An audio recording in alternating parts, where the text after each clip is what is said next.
औज़ुबिल्लाहिमिनश्शैतानिर्रजीम बिस्मिल्लाहिर्रहमानिर्रहीम। अस्सलाम वालेकुम स्टूडेंट्स, आज हम पढ़ने लगे हैं ENG 508 का lesson number 2 semantic and linguistics. Semantics in linguistics. Semantic is a technical term used to refer the study of meaning. इसको आप हाईलाइट कर लें, ये वाला एमसीक्यूज़ में आ सकता है। सिमेंटिक एक टेक्निकल टर्म है जो किस चीज़ को रेफर करने के लिए यूज़ होती है, study of meanings. The meaning covers a variety of aspects of language, but unfortunately, there is no general consideration to describe it. Modern linguists include various mediation regarding the knowledge of linguistics, how to pronounce the word, construct sentences and meaning. यानी modern linguistic में हम क्या क्या चीज़ें study करते हैं modern linguistics के अंदर, कि वर्ड को प्रोनाउंस किस तरह से करना है, कंस्ट्रक्ट सेंटेंसेस एंड मीनिंग, और डिफरेंट वर्ड से सेंटेंसेस किस तरह से कंस्ट्रक्ट होते हैं और उनके मीनिंग्स को हम स्टडी करते हैं मॉडर्न लिंग्विस्टिक्स के अंदर. Since the linguistic description is an attempt to show speakers knowledge, semantic is ascribed to elaborate semantic knowledge. Semantic has an association with the other field of studies, philosophy and psychology, as they also investigate the creation and transmission of the meaning. यानी कि जो semantic है इसका दूसरी field से भी, दूसरे शोबाजात से भी ताल्लुक है, जैसे कि फिलोसफी और साइकोलॉजी की एग्जांपल यहाँ पे दी हुई है. आगे हमारे पास topic number 7, semantic in a model of grammar. According to Palmer, almost all the linguists overtly or covertly admit that in linguistic model, semantic is one on end and phonetics on the other, while grammar is somewhere in the middle. अब Palmer का ये point of view था, उसका ये कहना था कि जितने भी लिंग्विस्ट्स हैं वो ओवर्टली या कवर्टली इस चीज़ पे एग्री करते हैं कि जो लिंग्विस्टिक है, अगर उसका एक सरा जो है वो उसका सिमेंटिक है तो दूसरा उसका, यानी स्टार्टिंग पॉइंट उसका सिमेंटिक है और एंडिंग पॉइंट अगर इसका फोनेटिक है, तो ग्रामर है ना वो इन दोनों पॉइंट्स के दरमियान में कहीं ना कहीं आती है. Many other linguists argue that the aim of doing semantic is to set up a component of the grammar. अब कुछ लिंग्विस्ट का ये कहना था कि जब हम semantic को स्टडी कर रहे होते हैं तो इसका मेन जो इसका जो पर्पस होता है, या इस तरह semantic की स्टडी के दौरान, semantic doing के दौरान हम ग्रामर के कंपोनेंट को कंस्ट्रक्ट कर रहे होते हैं. According to Said, phrases and sentences also have the meaning of course, but an important difference between word meaning on the hand and the phrases and sentences meaning on the other hand concern productivity. अब सईद ने ये कहा था कि of course जो phrases और sentences होते हैं उनके भी meaning होते हैं, लेकिन words के meaning और phrases और sentences के meaning में difference होता है. चोंक्सी ने क्रिएटिविटी का कॉन्सेप्ट दिया था. चोंक्सी का ये कहना था कि हम लैंग्वेज के फिनिट नंबर ऑफ पैटर्न से infinite number of sentences create कर सकते हैं. ये चोंक्सी का कॉन्सेप्ट था. आगे हमारे पास आता है topic number 8, historical semantic. According to Palmer, the term semantic was first used to refer the development and change of meaning. अब पामर का ये नज़रिया था, उसका ये कहना था कि जो semantic टर्म है ना, ये पहले यूज़ होती थी लैंग्वेज के ना, किसी भी लैंग्वेज के अंदर मीनिंग किस तरह से चेंज होते हैं, मीनिंग की जो ग्रेजुअल मीनिंग चेंज होते हैं वक्त के साथ साथ, उस चीज़ को रेफ़र करने के लिए, उस चीज़ की स्टडी को रेफ़र करने के लिए semantic का वर्ड यूज़ होता था.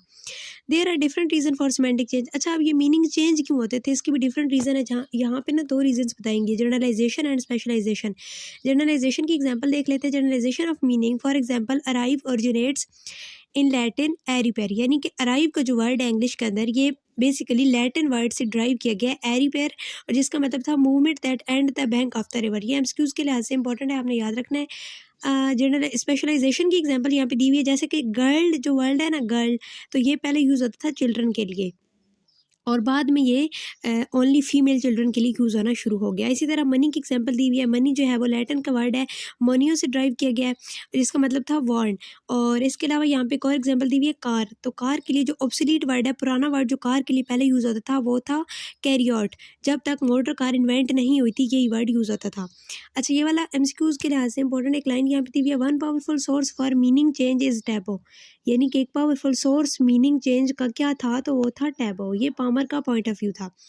A word that is used for something unpleasant is replaced by another time and again. मतलब कुछ ऐसे वर्ड थे जो कि कुछ अनप्लेजेंट चीज़ों को रेफर करने के लिए यूज़ होते थे, वो भी वक्त के साथ साथ चेंज हुए हैं. जैसे कि सबसे पहले प्राइवी ना किसी प्राइवेट रूम, वॉशरूम वगैरह को रेफर करने के लिए यूज़ होता था. बाद में उसके लिए वर्ड लेबोरेटरी यूज़ होना शुरू हुआ. बाद में टॉयलेट, बाथरूम एंड अब लू वगैरह का वर्ड यूज़ होता है वॉशरूम और बाथरूम को रेफर करने के लिए. तो इस तरह वर्ड जो है वो वक्त के साथ साथ उनके मीनिंग्स चेंज होते गए हैं, और ये सारी हिस्टोरिकल स्टडी है.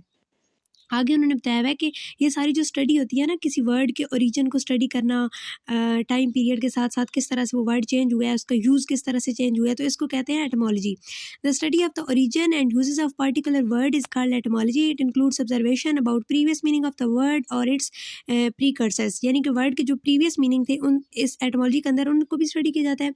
Etymological dictionaries attempt to quote at least the most recent origin of the each word. Synchronic study must precede the diachronic study of the language, because we cannot study the language in a language until we first establish that what the language was like at that time during which is changed. अच्छा, synchronic study वो study होती है कि present के अंदर ना एक specific time के अंदर किसी language को study करना, language के structure को, language के use को, language के words, vocabulary जो भी चीज़ें हैं ना present के अंदर एक specific time के अंदर। और diachronic study होती है gradual change, यानी वक्त के साथ साथ वो पुराने ज़माने में वो वर्ड किस लिए यूज़ होता था, उसके यूजेस क्या थे, फिर वो किस तरह से चेंज हुए, यानी ग्रेजुअल जो मीनिंग में चेंज होता रहा है, जो लैंग्वेज चेंज होती रही है, इस चीज़ की स्टडी को कहते हैं डायक्रोनिक स्टडी।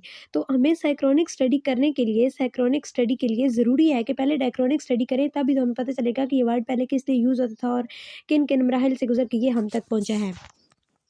आगे हमारे पास है topic number 9, semantic in other disciplines. इन दूसरी फील्ड में सिमेंटिक किस तरह से, इसका क्या रोल है।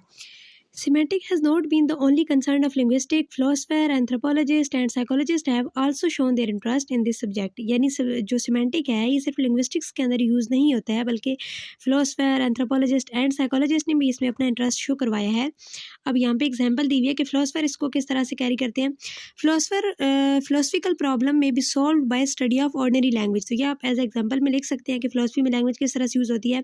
फिलोसफी के अंदर बहुत से प्रॉब्लम है जो कि ऑर्डिनरी लैंग्वेज की स्टडी से सॉल्व होते हैं, तो वो वाले प्रॉब्लम की भी यहाँ पे एग्जांपल दी हुई है। Problem of the nature of good and evil, of right and wrong in moral philosophy. ये मॉरल फिलोसफी के अंदर जो गुड एंड ईवल और राइट रॉन्ग का जो कॉन्सेप्ट है, इस चीज़ में जो कन्फ्यूजन्स हैं उनको सॉल्व करने के लिए ऑर्डिनरी लैंग्वेज की स्टडी जो है वो अहम किरदार अदा करती है। आगे एंथ्रोपोलॉजिस्ट के बारे में बताया गया। Anthropologist are also concern with the language as an essential part of the cultural and behavioural pattern of the people. अच्छा, एंथ्रोपोलॉजिस्ट किस चीज़ को स्टडी कर रहे होते हैं, वो कल्चर को और लोगों के बिहेवियर के पैटर्न को स्टडी कर रहे होते हैं। अब यहाँ पे उन पैटर्न की अहमियत के लिए एक यहाँ पे प्रपोजल के बारे में बताया गया। Malinowski in this proposal concerning the context of situation, ये वाला एमसीक्यूज में भी आ सकता है। मालिनोव्स्की का प्रपोजल था कॉन्टेक्स्ट ऑफ सिचुएशन, जिसमें वो क्या चीज़ स्टडी करता है, रिलेशनशिप, इस चीज़ में वो ये स्टडी करता है कि ये जो वाले जो पैटर्न्स होते हैं ना, बिहेवियरल पैटर्न, उनकी इंपॉर्टेंस के बारे में बात करता है इस प्रपोजल के अंदर। The relationship between psychology and linguistics has given rise to psycholinguistic, यानी जो साइकोलॉजी और लिंग्विस्टिक का रिलेशनशिप है वो हम किधर स्टडी करते हैं, वो हम साइकोलिंग्विस्टिक्स के अंदर स्टडी करते हैं। It is also focus that how we process language both in its production and reception. तो साइकोलिंग्विस्टिक्स के अंदर हम ये स्टडी करते हैं कि हमारे माइंड में लैंग्वेज किस तरह से प्रोसेस हो रही होती है, किस तरह से हम लैंग्वेज प्रोड्यूस करते हैं, किस तरह से रिसीव करते हैं, यानी while producing while receiving a language हमारे माइंड में क्या प्रोसेस हो रहे होते हैं, तो ये सब हम साइकोलिंग्विस्टिक्स के अंदर स्टडी करते हैं। आगे यहाँ पे एक और एग्जांपल दी हुई है जो आपने याद रखनी है। One example is to be found in the work of Charles Morris, his book sign language and behaviour published in 1946। ये एक बुक थी चार्ल्स मॉरिस की, साइन लैंग्वेज एंड बिहेवियर इसका नाम था, और ये पब्लिश हुई थी 1946 के अंदर। इसमें उसने ये इस चीज़ पर रोशनी डाली थी कि जो डिफरेंट साइंस होते हैं वो किस तरह से डिफरेंट मीनिंग कन्वे कर रहे होते हैं।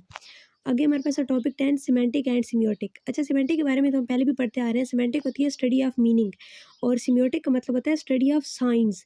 डिफरेंट साइंस किस तरह से डिफरेंट मीनिंग कन्वे कर रहे होते हैं। यहाँ पे उन्होंने एक एग्जांपल भी दी हुई है। सेकंड लाइन को देखें, ट्रैफिक लाइट्स की एग्जांपल दी हुई है कि जो ट्रैफिक लाइट्स होती हैं वो ग्रीन लाइट, येलो और जो रेड लाइट होती है वो किस तरह से मीनिंग कन्वे कर रही होती हैं। ग्रीन लाइट का मतलब होता है कि अब गाड़ियाँ जो हैं वो उनको चलने का इशारा दिया जाता है। इस तरह ये हमें सिंबल्स की मदद से कुछ मीनिंग कन्वे किए जा रहे होते हैं, तो बेसिकली इस चीज़ को ही कहते हैं सिमियोटिक। यहाँ पे फर्डिनैंड डी सॉसर ने सिमियोटिक की एक डेफिनेशन बताई है, वो भी आप याद कर लें। Scholar Ferdinand de Saussure 1974 are of the view that linguistics is a part of the general study of the use of the sign system. Sign system के use को कहते हैं semiotic, which is called semiotic. Semioticians have proved that relationship that may be between the signs and the object it represents, or Saucer's terminology between signifier and its signified, यानी कि सिमियोटिक के अंदर हम ये स्टडी करते हैं कि डिफरेंट ऑब्जेक्ट जो हैं वो किस तरह से मीनिंग कन्वे कर रहे हैं, यानी कि ऑब्जेक्ट और वो जो चीज़ रिप्रेजेंट कर रहे हैं उनके दरमियान रिलेशनशिप क्या है, ये हम सिम्योटिक के अंदर स्टडी करते हैं। तो सॉसर ने इसके लिए एक टर्मिनोलॉजी दी थी जिसमें उसने सिग्निफायर, सिग्निफाइड एंड साइन के कॉन्सेप्ट दिए थे, वो देख लेते हैं। सिग्निफायर का मतलब होता है एनी मटीरियल और thing that signifies words on a page, facial expression an image, मतलब कि वो वाली चीज़, वो वाला कॉन्सेप्ट जो कि कुछ मीनिंग कन्वे करने के लिए यूज़ होता है। जैसे हमने एक बंदे के फेस एक्सप्रेशन से अंदाज़ा लगाया कि वो बंदा हम पे गुस्सा कर रहा है, बंदा कोई गुस्से में है, तो वो जो उसका गुस्सा है ये सिग्निफायर्स है, ये कुछ मीनिंग सिग्निफाई कर रहा है। तो यहाँ पे गुस्सा जो होगा वो सिग्निफायर होगा, फेशियल एक्सप्रेशन क्या होंगे उसके, सिग्निफायर होंगे। तो इसी तरह ट्रैफिक लाइट की एग्जाम्पल दी गई थी। ट्रैफिक लाइट जो है वो मीनिंग जो कन्वे कर रही है, तो हमें मीनिंग कन्वे करने के लिए लाइट्स यूज़ हो रही हैं, तो लाइट्स क्या होंगी, सिग्निफायर। जो मीनिंग कन्वे कर रही हों वो होती हैं सिग्निफायर। सिग्निफाइड जो मीनिंग कन्वे किए जा रहे हों, यानी हमें सिंबल्स की मदद से जो कॉन्सेप्ट समझाया जा रहा हो, तो वो होता है सिग्निफाइड। जैसे अब हमने ना किसी बंदे के फेस एक्सप्रेशन से अज्यूम किया है कि वो बंदा हम पे गुस्सा कर रहा है, तो गुस्सा हमने अज्यूम किया है, गुस्सा हमने समझा है, उसकी मीनिंग जो हमने मीनिंग अखज़ किया है वो होगा सिग्निफाइड गुस्सा। और ट्रैफिक लाइट में हमने अगर ग्रीन लाइट है तो हम गाड़ी के चलने का इशारा है ना, तो ये जो चलना मतलब कि ना गाड़ियाँ चलना स्टार्ट हो जाए, ये जो चलना है ना ये हमने खुद अखज़ किया, हमने समझा है, तो ये होगा सिग्निफाइड। और साइन का मतलब होता है the smallest unit of the meaning anything that can be use to communicate, यानी इस सब के लिए जो यूनिट यूज़ किया गया है। अब गुस्से वाली जो एग्जाम्पल है उसमें फेशियल एक्सप्रेशन यूज़ किए गए हैं ना, तो उनको कहेंगे हम साइन, या बॉडी लैंग्वेज यूज़ की गई है। आगे यहाँ पे उन्होंने साइंस की भी ना कुछ टाइप्स बताई हुई हैं, तो 3 टाइप्स है यहाँ पे जो कि CS पेरिस ने हमें उनमें डिस्टिंक्शन बताई है। आइकॉनिक है, इंडेक्सियल है और सिंबल है। आइकॉनिक वो वाले साइंस होते हैं जो कि ना डायरेक्टली जो मीनिंग कन्वे हो रहे होते हैं उससे रिजेंबल्स करते होते हैं, मतलब कि जिस तरह अगर हमें किसी बंदे के बारे में कोई बात समझाई जा रही है तो हमें उसकी पिक्चर दिखा दी जाए, तो वो एग्जैक्टली उस बंदे की पिक्चर होगी ना, उसका उससे ताल्लुक होगा, डायरेक्टली रिलेशनशिप होगा, तो ये होते हैं इंडेक्सियल। और जो होते हैं ना सॉरी ये होते हैं आइकॉनिक।